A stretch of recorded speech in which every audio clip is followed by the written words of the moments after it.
Hey my baddies, welcome back to my channel. This look I decided we're gonna have a little fun. We're gonna step a little bit outside the box. I wanted to do kind of a aquamarine meets summer meets neon meets fun look. So I'm starting with like a half moon circle thing with some dark midnight blue. This is going to be our cut crease, so I'm just going to take my time really mapping out where I want that cut crease to be, because I don't want it to get lost in my eyelid when I open my eyes. So since I have kind of hooded eyes just a little bit, I'm going to take it right above where my eye is a little hooded. That way we can still see all the shadow. And then blend, baby, blend. You know how it is. Yeah, we got to blend. So I'm just going to blend that out to get rid of any harsh lines. It's going to take some time. I wanted to take my time with this video and not speed it up as much, because I wanted everybody to see that it does take time. Normally influencers, they'll speed up the process, or they'll come back, or, just make it unrealistic. And people have these same expectation when doing it themselves. So I wanted y'all to see that, look, baby, it take time, okay? Don't be trying to do your makeup if you in a hurry. Remember, this is your face. We want it to look as best as we can, so we're going to take our time. And you see, I'm still blending. Sheesh. But blend, blend, blend, blend, blend. Over and over and over. And as you see, the more I blend, the more that color fades out. So I'm just going to pick a little bit more pigment up on that brush. And we're just going to keep blending out. Don't worry if we go a little bit beyond that half circle that we made. We're going to take some eyeshadow primer, and we're just going to circle that baby back up. Hear me? Okay. But you see, I'm still blending, back and forth, back and forth, back and forth. But anyway, how y'all doing? Is everybody all right? Like, comment, share. Let me know how y'all feeling. What color should I do next? What should I do next? What look should I do? What y'all want to see? Talk to me, baby. All right, but since, cut creases are normally an ombre effect, I'm going to go in with green. I just feel like blue and green are really happy colors. They're really summery, don't you think? Yeah, yeah. So I'm just going to keep blending, and we're just going to take that green right on top of that blue, and we're going to blend it out and blend it up. And that's going to create our ombre effect. So I'm going to go back and forth between the two colors until I get the buildup that I want, to where I can see both colors and they blend seamlessly. So as you see, it is a process, hunty. It is a blend, blend, blend, blend, blend, blend, blend, blend, blend. All the little kiddos is home. Can y'all hear them? Little babies. But anyway, we just gonna keep blending and blend and blend and blend and blend and blend and blend. The purpose of all this blending is we don't want any harsh lines. So if I didn't take my time blending, you would see a line of blue and a line of green, and that just doesn't give the effect that we want.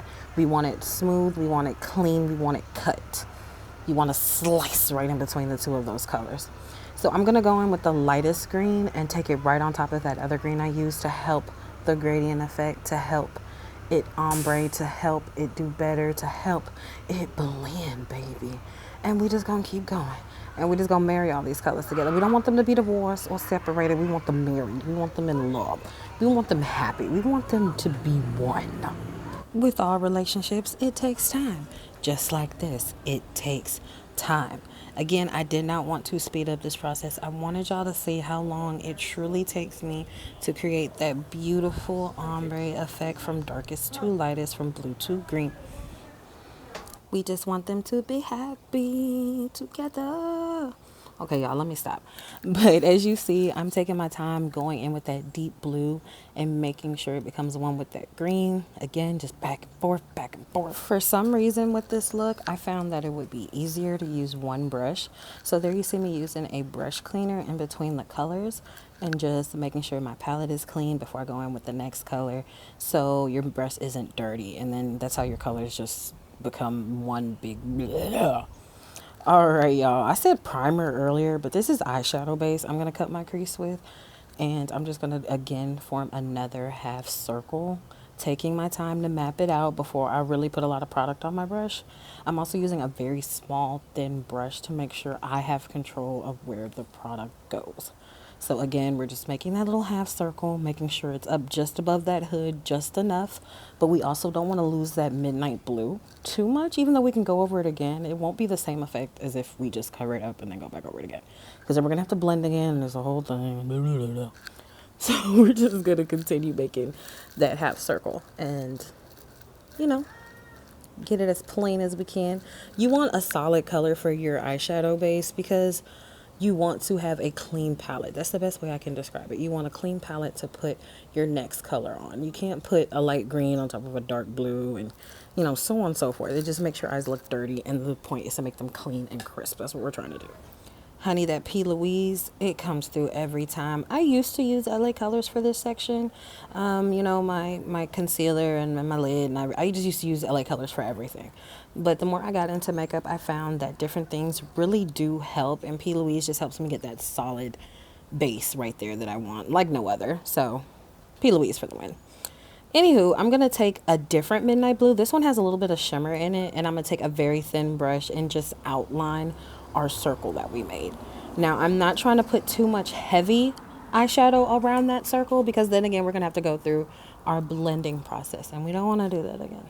So we're just going to take that chrome kind of blue, and we're just going to outline it. Take our time. There's no hurry.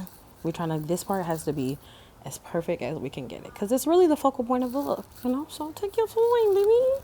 So I'm going in and really making sure that product is packed in there with the next blue. If you need to, you know, you can widen that circle a little bit some more with that eyeshadow base, but since I'm using a white base underneath these shadows to make them pop a little bit, I figured I'd be okay. But yes, white eyeshadow underneath colorful eyes shadows makes the look a lot more bold. It makes the colors pop a lot more, and they're a lot more noticeable than if you would have just put them on top of that eyeshadow base. It gives them that extra base to really adhere to and, you know, truly shine bright like a diamond. You know, no, yeah, okay. But really pack that in. Don't rub, but instead pat, because that helps you actually build up your color a lot more than rubbing. Rubbing, you're actually rubbing some of your product away, and that's how some people get kind of those clumps and those patches. And it's just not cute. You just got to start all over, and you're just wasting your time. So take your time and just pat, pat, pat, pat, pat, pat, pat. And as you can see, I keep looking up to make sure I'm not missing any dance party. Hey, hey. Ooh, girl, no, you're not sipping while you, girl. Hey. But yes, I keep looking up at the mirror to make sure I don't miss anything, any spots, I have any harsh lines. I just want to make sure everything is blended seamlessly. So you'll see me steady peeking up, making sure my angles are right, making sure my stuff is blended correctly. And now here comes the fun. In that outer corner, we are going to take that same midnight blue we started the cut crease with. You see how much different it looks on top of that white?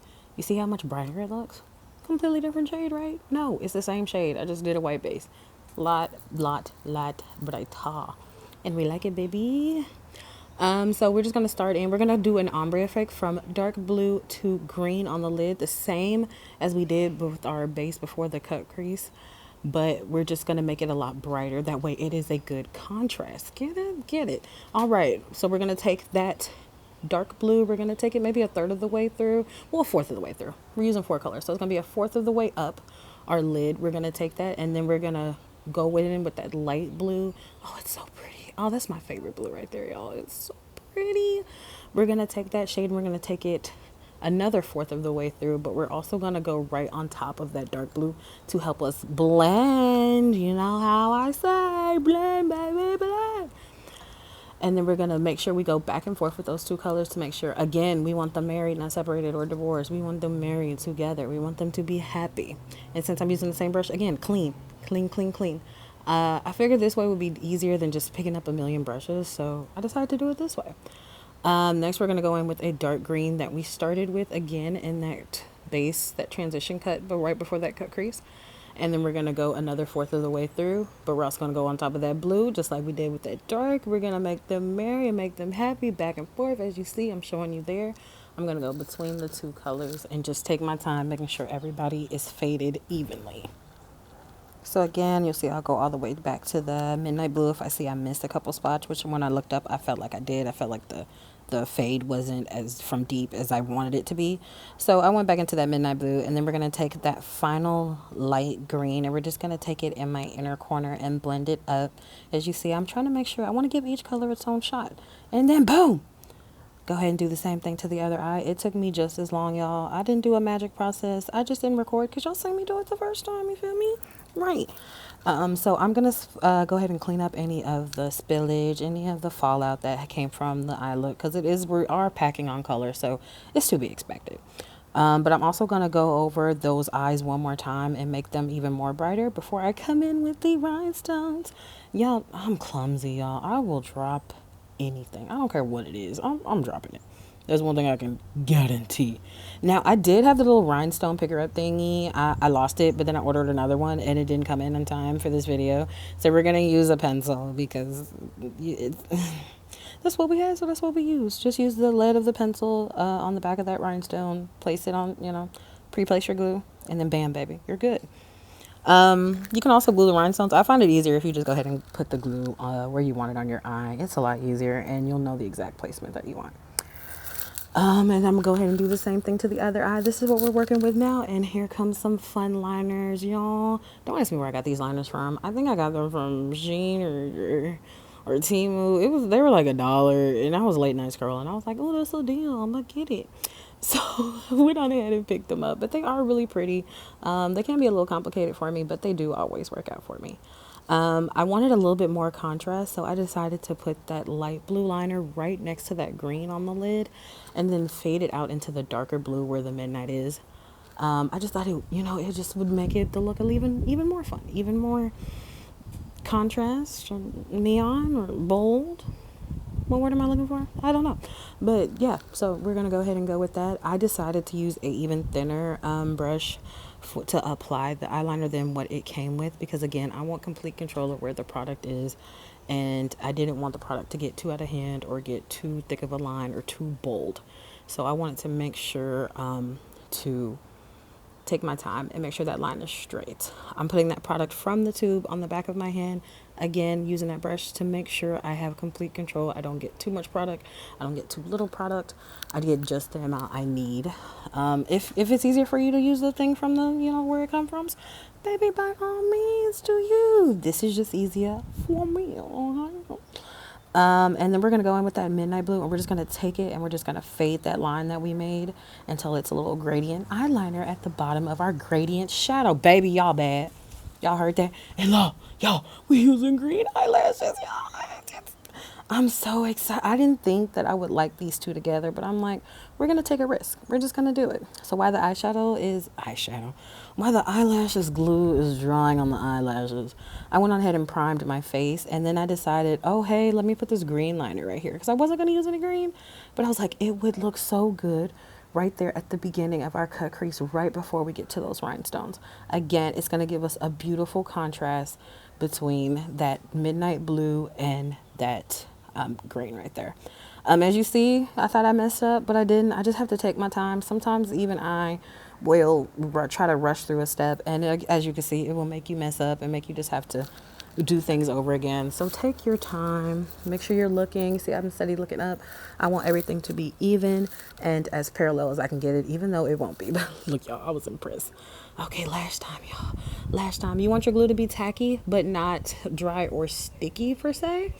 For this look, I made sure to keep my eyes closed and just kind of place the eyelash on top. Normally I keep my eye open, but you see, when I close my eyes, I want it to be that smooth line on the band for the eyelashes. I didn't want it to affect that blue eyeliner any that we did. So I made sure that the lashes were as close to my lash line as I could possibly get them. And then we're going to take an extra tool, and we're just going to push that lash line into my lash line. That lash band into my lash line rather, and make sure they become one. We want them married, not separated. And here you could even see even closer what I was talking about. Just keep them closed and go ahead and place it as close to your lash line as possible, because I didn't use mascara on my natural lashes because mascara is black and I don't have any green mascara. So I didn't want my lashes to stand out, so I just took my time and made sure that I placed them right above my lashes to blend them seamlessly. Foundation time. When I got this foundation, I didn't think I would like it because it's drip, drip, drip, drip, drip. But it's actually a lot easier to blend. So, hey, Morphe, you was on to something with that, baby. And this isn't a full coverage. It's more of like a extra skin or skin perfector tint. And I like that. I didn't want a full coverage for this look because there's already so much going on with the eyes. Oh, look at them when I look down, y'all. Just, oh my God. So next, concealer. This is kind of harder to learn. You have to learn the shape of your face and how you want to slender your face. So there's different ways to do it. There's different ways to make your face even slender than just a normal contour. You could do some extra stuff. But for me, I just want to cut that roundness a little bit. Y'all, my head is round. It is one big pretty circle. But it's okay because we are cutting. We're cutting it. We're we're going ahead and contour it. Spray some setting spray on top of your wet concealer and contour, whatever method you may be. You can use a concealer stick. I, however, use foundation for my concealer because it, again, blends seamlessly, as you see right there. You see how the two just kind of marry one another, and it's a lot easier. I'm already blending all day on my eyes, y'all. I don't want to be blending all day on my contour, okay? So I use foundation. I use a foundation maybe 2 shades lighter than my actual shade, and then it's dark enough to contour with, and it works just as well. Better in my opinion, actually. I'm also using 2 different sponges. I'm using one sponge for the concealer and one sponge for the contour. Because again, if you mix the two, oh, holy forehead. But if you mix the 2 sponges, you'll mix your 2 products, and that's how your face will begin to get dirty. And you'll lose the different color contrast of the 2. I lifted my scarf up a bit, y'all, to make sure I am blending all the way up to my hairline because my scarf will be removed. Obviously, I'm not going to wear it all day. So I wanted to make sure and go ahead and remove that and blend up to make sure everything is seamless. Blend, blend, blend, blend, blend, blend, blend, blend, blend, blend, blend, blend, blend, blend, baby, blend, blend, baby, blend. As you see, I'm trying to take my contour just a little bit up on my cheekbones to give myself a little bit of cheekbones because I have a chunky face. Then we're going to set it. Again, this is foundation powder, but we're using a couple shades darker, and it works just as well as contour. Y'all, I listen to music while I do my makeup. It makes it a lot more fun. It makes it more of like a dance party. So I'm going to be dancing all throughout this because, man, I was jamming this night. I don't know. My playlist was just playing, baby. But we're going to go ahead and then go with my actual shade and go ahead and fill in where I didn't put any powder for my highlight or contour. Where since green is the money maker, baby, I went on ahead and used a Color Shock eyeshadow in the shade green, and we're just going to use that as a highlight. Just make sure you kind of blend it a little bit more because it will tend to make you look ashy if it's not blended all the way. I don't contour my nose. I just take my highlight and put it in these 2 spots right here. Boom. Look at that. Magic. Go ahead and make sure that I want to make sure that's heavy because I want y'all to see that. I want that to be another focal point of the look. So yes, we're just going to blend a little bit on that forehead and lips. I could have used a lip liner. I preach so hardly about using lip liners. Please use a lip liner. But I really wanted to seem like there was nothing there. I wanted to seem almost like it's my natural lips. So I didn't use one because I didn't want to cause too much attention to my lips. I want you to focus on my eyes. Eyes, baby, look me in my eyes. Okay. I'm going to go in with that medium blue, that lighter blue, and I'm just going to take it underneath on my lower lash line to help just kind of finish the look on up, just to make it look complete. And then from there, we're going to put some black mascara on my bottom eyelash line. Not that much, but just a little bit to make them so they're not, they're not naked. They're not naked. Y'all see how that's blended? Y'all see? Okay, guys, this is the finished look. I don't know. I really like it. I don't know. I feel like, it could be summer whenever I want to, and I need to like some fun colors, because the weather's like, and I wanted my face to be like, so, we just had fun with it this time, y'all. But make sure you like, subscribe, comment, and I'll see you next time. Love you, baby.